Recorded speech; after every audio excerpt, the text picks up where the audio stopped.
Hi, my name is Ryan Lane, and welcome to my review channel. So for today's movie, I will be reviewing Inu-oh, an anime film, the subtitled version of that film for that matter.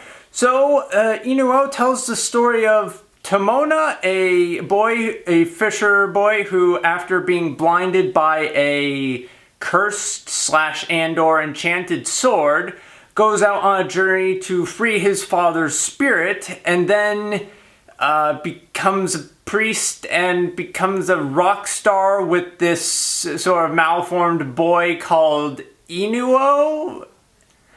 Yeah, if you can tell from that plot description, this film gets very confusing and very sidetracked very quickly. So let me start off with what I like. The animation itself is very good. It's really fluid, really captures motion well, and some of the visuals are inspired, like the way Tomona is able to see, like the animation shows his point of view and uses abstract color. It's kind of like echolocation, but in color, and it sort of like shows, gives each object a different color, and it really does transport you into how he sees things. I did enjoy that. Plus also the concert sequences of the film and the physicality of performers, plus just overall how the shows are done in general with hand-cranked pulleys and other practical methods available in the time period which the film is set. It's all good. So I did enjoy that part of the movie. But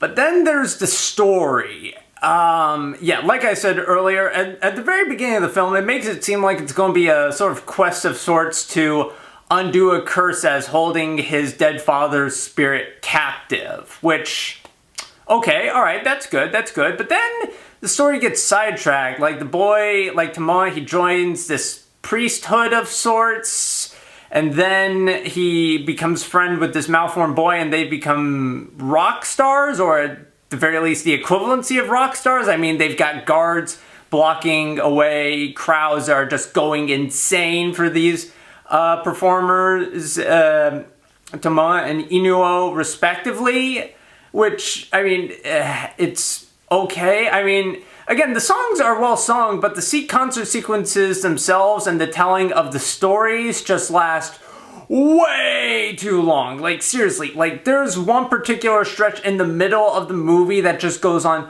for so long. I went through a whole emotional journey, not the kind that I intended, I imagine. Like, at first I was like, okay, this song is nice, telling the story of Inu-oh and how he plans to tell stories of all the spirits at haunt. It's like, cool, alright. And then the next song starts by Inu-oh. It's like, okay, alright, this is cool.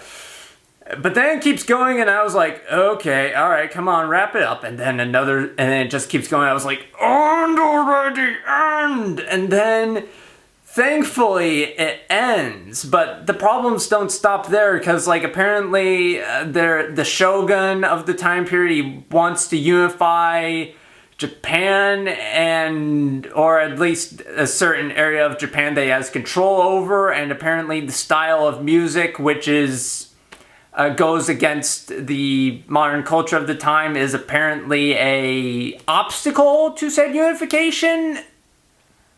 I mean, okay, but it's never fully explained how, or at least, I don't know, at least not in a way such that anyone who isn't familiar with the history of this time period in Japan wouldn't need to crack open a history book, which I may or may not probably should have done so, but still, it's still confusing. And yeah, and so yeah, I mean, also, again, just it's very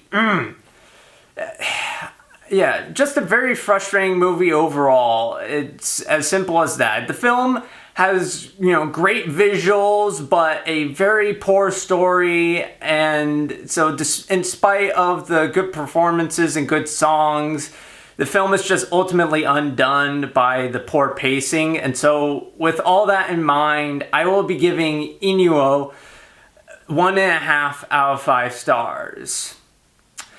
Anyway, thank you for watching. Have a good rest of your day. If you enjoyed this review and would like to see more like it, be sure to like and subscribe and leave a comment down below. And for today's comment section prompt of the day, did you enjoy Inu-oh? Why or why not?